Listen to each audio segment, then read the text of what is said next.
The final round of the French presidential election takes place tomorrow. Incumbent President Emmanuel Macron faces a far-right challenger Marine Le Pen in the race to lead France for the next 5 years. Our correspondent in Paris, Cullen, looks ahead to the vote. The French presidential campaign has come to its conclusion. After an intense two-week battle following the first round, Emmanuel Macron and Marine Le Pen now face the second round runoff of the French presidential election.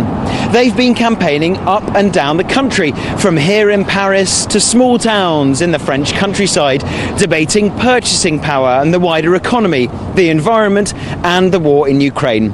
Whatever happens on Sunday, it will be historic. If Emmanuel Macron wins, he'll become the first French president in 20 years to be re-elected.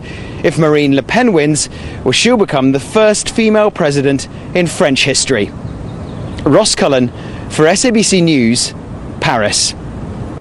With the French presidential election fast approaching, officials in Brussels are facing a nervous couple of days as they await confirmation on who will win the keys to the Elysee and represent France in European Union and NATO. The election takes place tomorrow and will see the incumbent Emmanuel Macron go ahead with far-right candidate Marine Le Pen. Rosie Birchard reports from Brussels. There's a nail-biting weekend ahead for officials and leaders here in Brussels. A Macron win would mean continuity, but a win for Le Pen would spell major upset in the city's big multilateral institutions we have here. Now, Marine Le Pen is known for her Eurosceptic views. She wants to return legal powers from Brussels back to Paris. Now, that might not sound radical, but it essentially would mean tearing up and rewriting the bloc's founding treaties. And beyond that, France is simply seen as one of, if not the most important members of the European Union. Some analysts warn that the bloc simply couldn't withstand a Le Pen presidency, and it could spell the beginning of the end for the EU. Now, France also currently holds the rotating EU Council presidency, and through that it's trying to put relations with African countries high on the agenda.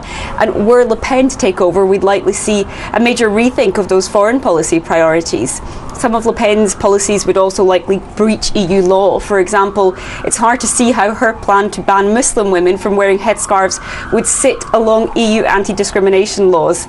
But the war in Ukraine is, of course, top of many people's minds here, and France is also a key member of NATO, that 30-country defensive alliance. Now, Le Pen wants to withdraw France's troops from NATO command, something that would essentially tear up that carefully maintained unity among NATO allies. And with this conflict in Ukraine showing no sign of easing, instability is something that officials here are hoping to avoid. Rosie Birchard, SABC News, Brussels.